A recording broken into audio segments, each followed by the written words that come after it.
చేసి ఒప్పుకుంటారా? మీరు ప్రభుత్వ ఉద్యోగస్తులు రాజకీయం చేసి ఒప్పుకుంటారా? మీరు రాజకీయం చేయాల్సింది రాజకీయ కార్యకర్తలు. అంటే నువ్వు గొప్ప నాయకుడు మారిగా, తెలివైన మారిగా వాలంటీర్స్ని పెట్టి 2,50,000 మందిని పెట్టి ప్రభుత్వ డబ్బులు ఇచ్చి బెదిరించి ఓట్లు వేయాలనుకున్నావు, వేయించుకోవాలనుకున్నావు. నీ ఆటలు సాగలేదు. అక్కడే నువ్వు ఫెయిల్ అయిపోయావు. ఇప్పుడు వాళ్ళందరినీ రాజీనామా చేయమన్నావు. నేను చెప్పాను మీరు రాజీనామా చేయొద్దని చెప్పాను.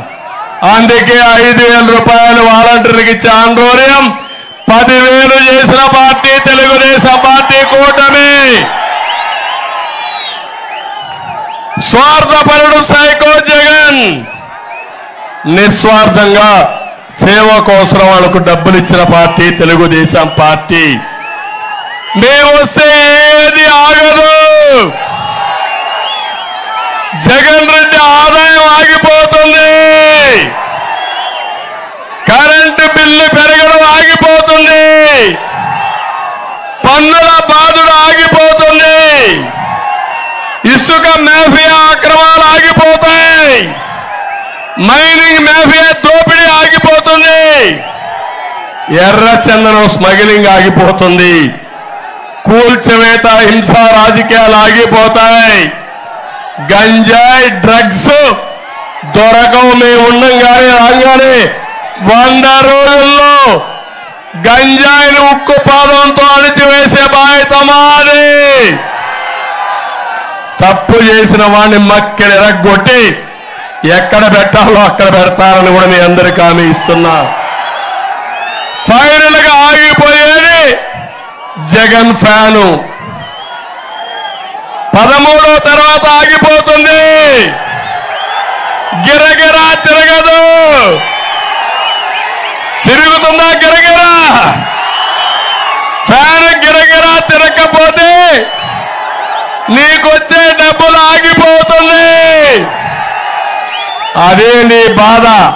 క్లాస్ వార్ అంటున్నావు కాదు, క్యాష్ వార్. పేదవాడి డబ్బులు దోచేసిన దొంగని బందిపోటు నువ్వు.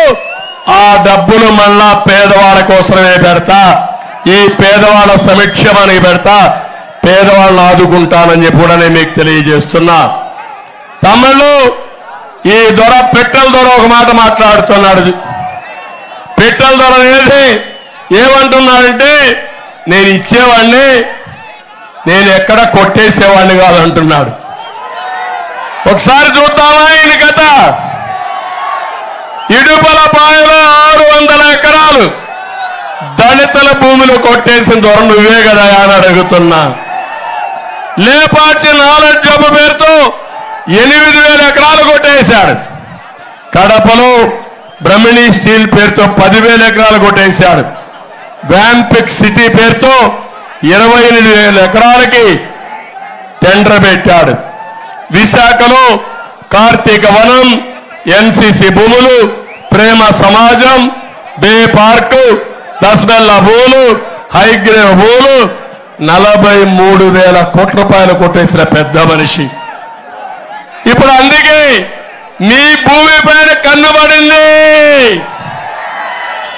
ఏం తమ్ముడు, భూమి మీదా ఈందా? ఎవరిదా భూమి? ఎవరిదా భూమి? ఈ ఫోటో ఏంటి నాకు తెలియకుండా అడుగుతున్నా. నీ ఫోటోనా ఇది? నీ ఫోటోనా ఇది? నీ ఫోటోనా ఇది? నీకు భూమి ఇచ్చిన మీ తండ్రి ఫోటోనా ఇది?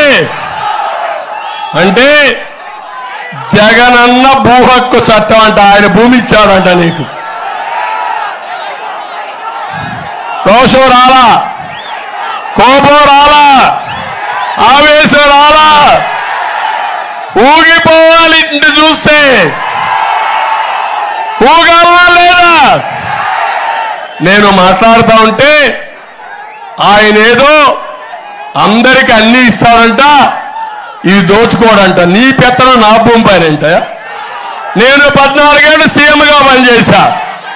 నీ దరిద్ర ముఖాన్ని నా పట్టాదారు పాస్ బుక్ పైన చూడాలి. నేను చూడాలా తమ్ముడు? న్యాయమా ఇది? ముఖ్యమంత్రిగా ఇచ్చింది 5 ఏళ్ళు, మీరు అవునా కాదా? ప్రభుత్వానికి ఒక ట్రస్టీగా ఉండాలా లేదా? ట్రస్టీగా లేకుండా ఒక నియంతగా ఇష్టానుసారం మాట్లాడితే ఈరోజు అదే అమిత్ షా కూడా చెప్పారు. ఎందుకు పొత్తు పెట్టుకున్నామంటే దుర్మార్గుని తుదముట్టించడానికి మేము ఎన్డీఏ పొత్తు పెట్టుకున్నామని చాలా స్పష్టంగా చెప్పాడు. అవినీతి ప్రభుత్వాన్ని గద్దె దించడానికి పొత్తు పెట్టుకున్నామని చెప్పాడు. అంతేకాదు ఈ రాష్ట్రాన్ని మళ్లీ బతికించడానికి మేము 3 పార్టీలు కలిసి పొత్తు పెట్టుకున్నామని అమిత్ షా చాలా స్పష్టంగా చెప్పాడు. ఏం చేద్దాం? ఈ పుస్తకం వదిలేద్దామా? వదిలేద్దామా? ఇప్పుడే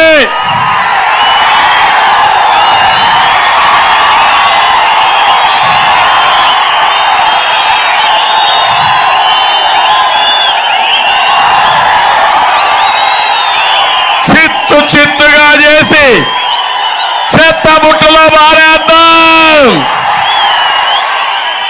ఓకే, ఇంకా కానీ నువ్వు కానీ తోకాడిస్తే నీ పార్టీని చెత్త బుట్టలో మారేస్తాం, ఊడ్చేస్తాం. ఇంకొక పక్క తమ్ముళ్ళు ఇది కొత్త చట్టం ఒకటి తీసుకొచ్చాడు. Jagan land grabbing act. ఇది ఈ చట్టం వస్తే నీ భూమి నీది కాదు. ఒక ప్రైవేట్ కంపెనీ రికార్డులు పెట్టాడు. 10-1 లేదు, అడంగల్ లేదు, పట్టాదారు పాస్ పుస్తకం లేదు. జగనన్నే మీ ఇంటికి పెద్ద, రికార్డులంతా జగనన్నే, కంప్యూటర్ కీ కూడా జగనన్నే. నువ్వు అమ్మాలంటే జగనన్న పర్మిషన్ కావాలి, త్వర పర్మిషన్ కావాలా మీకు? అగ్రిమెంట్ రాసుకోవాలంటే ఆయన పర్మిషన్ కావాలి. నీ భూమి ఎవరి భూమి? ఇది నీ భూమి పైన నీ పెత్తనం ఏంటి? సహిస్తారా మీరు? ఒకసారి నీ భూమి వేరే వాడు ఎవడని అడిగితే నాకు కూడా వాటా ఉందని అక్కడి నుంచి డిస్ప్యూట్కి వెళ్ళిపోతుందంట. ఇంక అమ్మేదానికిలా నువ్వు కోట్ల చుట్టూరు తిరగాల.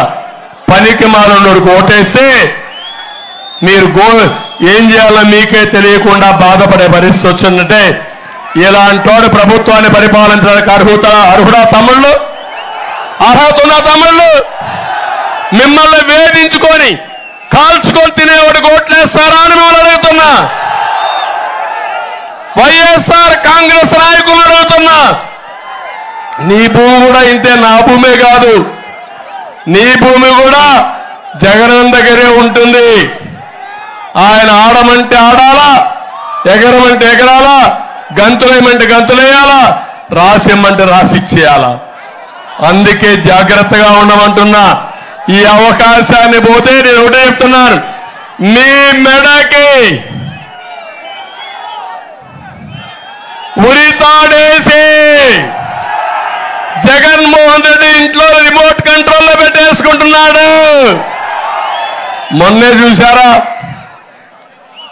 రఘురామరాజు ఎంపీగా ఉంటే విభేదించాడని సిబిసిఐడి తప్పుడు కేసులు పెట్టి పోలీస్ కస్టడీలో కొట్టి జగన్మోహన్ రెడ్డి చూస్తూ ఆనందపడిపోయాడు. భలే కొట్టారా, ఇంకా కొట్టండి ఇంకా కొట్టండి అని చెప్పి కొట్టించాడు. Can you imagine? ఇది ఏమంటారు మీరు? ఏమంటారు మీరు? వివేకం సినిమా చూసారా మీరు? చూసారా మీరు? ఇంకా సిగ్గునుడు బయట వస్తాడా ఆ సినిమా చూసినాక? ధైర్యం ఉన్నాడు బయట వస్తాడా? ఎక్సెప్ట్ సైకో తప్ప ఎవడు రాడు. అవునా కాదా? సిగ్గు ఎగ్గు అన్ని వదిలిపెట్టినాడు. ఈ బిల్లు ఏం చేద్దాం? ఈ బిల్లు ఏం చేద్దాం? నేను వస్తానే రెండో సంతకం ఈ బిల్లు పైన పెట్టి అందులోపల దీన్ని చించి చెత్త బుట్ల బారేస్తున్నా. ఇప్పటికైనా రోషం ఉంటే బేషరతుగా విత్డ్రా చేసుకుంటానని చెప్పు, లేకపోతే చరిత్రహీనుడిగా మిగిలిపోతావు. నీ భయానికి నేను భయపడను. నీలాంటి వాళ్ళు చాలా మందిని చూశాను.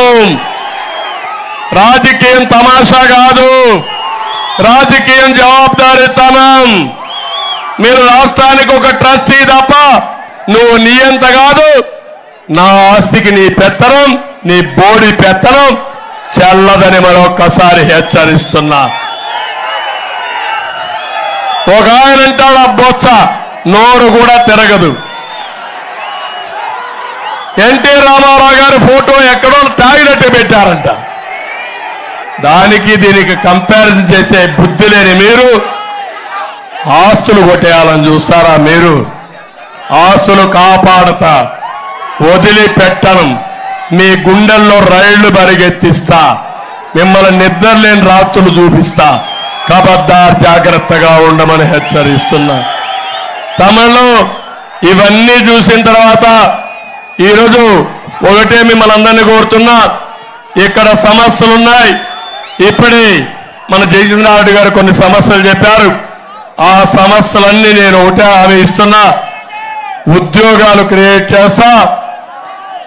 ఆంధ్రే నీవా ద్వారా పోలవరం నీళ్లు తీసుకొచ్చి ఇక్కడ అన్ని చెరువులకు నింపి మీకు పూర్తిగా నీళ్లు ఇచ్చే బాధ్యత మాది. అది చేసి మీ అందరికీ పెద్ద ఎత్తున ఆదాయం వస్తుంది. బంగారు పండించే రైతాంగం ఎక్కడున్నారు?